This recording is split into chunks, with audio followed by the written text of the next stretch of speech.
Colombia has built its first combat rifle, a domestic milestone with global ripples. As the country seeks defense independence, President Petro's break with Washington and Israel deepens. Visas revoked, ambassadors recalled. A weapon of state or a political statement?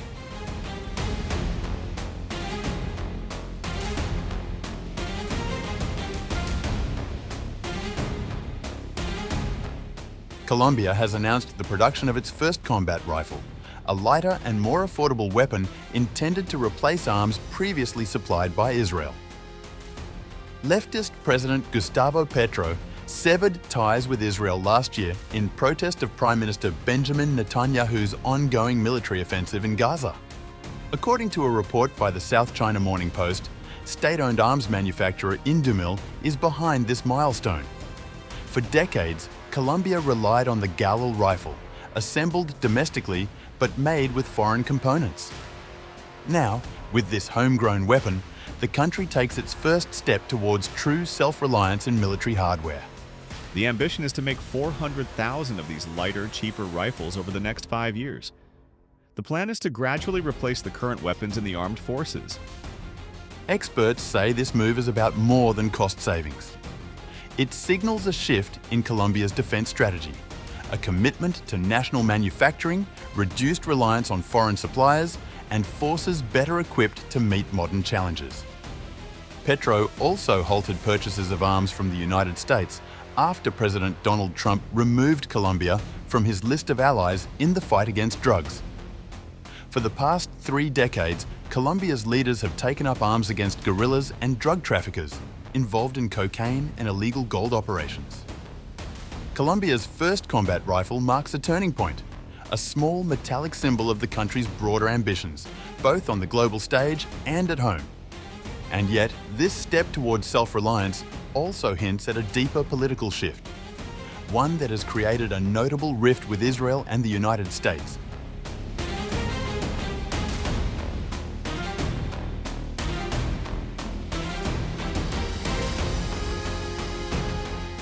Ties between Colombia and the US-Israel have deteriorated sharply under Petro, who has become a prominent critic of Trump and Netanyahu in Latin America. Last week, the US government announced it would cancel President Petro's visa following his participation in a pro-Palestinian protest outside the UN General Assembly in New York. And that is why I made the following proposal. For the People's General Assembly in the United Nations, we are going to present a resolution that says that it be ordered by the United Nations the configuration of an army for the salvation of the world that has as its first task to free Palestine. That's why from here, from New York, I ask all the soldiers of the Army of the US not to point their guns at people. Disobey the orders of Trump. Obey the orders of humanity.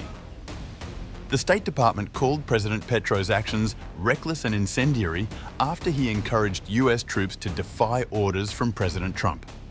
In response, Colombia's top officials rallied behind their leader.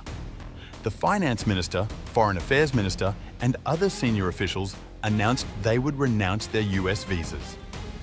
Finance Minister Germán Avila said he was giving up his visa in solidarity with Petro, while Interior Minister Armando Benedetti urged the entire cabinet and other officials committed to President Petro to follow suit. Foreign Minister Rosa Yolanda Villavicencio said the country does not kneel. Our sovereignty does not kneel. Colombia demands respect. Petro has been a strong critic of US policy in Gaza, and at the UN, he accused the body of being a silent witness to genocide. Petro lambasted both Donald Trump and Israeli Prime Minister Benjamin Netanyahu in his UNGA speech on September 23rd, saying the US leader was complicit in genocide in Gaza and called for criminal proceedings into missile attacks on suspected drug-running boats in Caribbean waters. It is with a uniting for peace for Palestine, forming an armed force to defend the lives of the Palestinian people. Today, words and arms are needed, not blue helmets who are untrained and sometimes unwilling to do what is required. It is a powerful army of countries that do not accept genocide. That is why I invite the nations of the world, and above all their peoples, as part of humanity, to unite armies and weapons. We must free Palestine. The young people killed by missiles in the Caribbean did not belong to gangs. Perhaps nobody here even knows their names. Nor to Hamas. They were from the Caribbean, possibly Colombians. And if they were Colombians, with apologies to those who dominate the United Nations, criminal proceedings should be opened against those U.S. officials responsible, including the top official who gave the order, President Trump.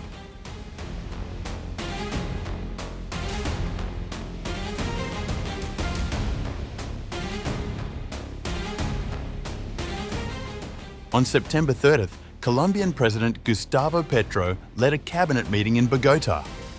Petro sharply criticized Israel's ongoing military actions in Gaza, framing them as crimes against humanity. He described Israel Prime Minister Benjamin Netanyahu as a war criminal. I have no reason to remain silent just because the war criminal is powerful. Petro vowed his support to the Palestinian struggle and addressed the recent revocation of his US visa following his participation in a massive protest march in New York last Friday against Israel to condemn the genocide in the Gaza Strip and also severed the free trade deal with Israel. This is a stupid act by the US government. It's violating international law, and they have no right to revoke visas from anyone who is going to speak at the United Nations or on issues under discussion at the United Nations. That's international law. If Mr. Trump continues to be complicit in genocide as he is to this day, he deserves nothing but jail, and his military should not obey him. Earlier this year, Colombia cut ties with Israel and then appointed anti-Zionist rabbi Richard Gamboa Ben Eleazar as Director of Religious Affairs at Colombia's Ministry of the Interior. Gamboa's appointment was a flashpoint in an escalating diplomatic crisis between Colombia and Israel. Tensions had begun in earnest after President Gustavo Petro repeatedly condemned Israel's military actions in Gaza following the October 7, 2023. Petro compared Israeli actions to those of Nazi Germany, prompting outrage from Israeli officials. Israel recalled its ambassador from Bogota in protest, and Colombia responded by recalling its ambassador from Tel Aviv. In May 2024, Petro announced the complete severing of diplomatic relations with Israel, making Colombia the only country in Latin America to take that step. The move drew condemnation from Jewish organizations worldwide and marked a break from decades of security, trade, and cultural ties between the two countries. Amid the standoff, Colombia's first combat rifle is more than a weapon. It's a symbol of sovereignty, defiance, and a shifting global stance. As Petro challenges the United States and Israel, the move signals a bold, independent path for Latin America's largest nation. But with diplomatic ties fraying and tensions mounting, the question remains: can Colombia balance national pride with international consequences? Or is this just the opening shot in a wider geopolitical clash?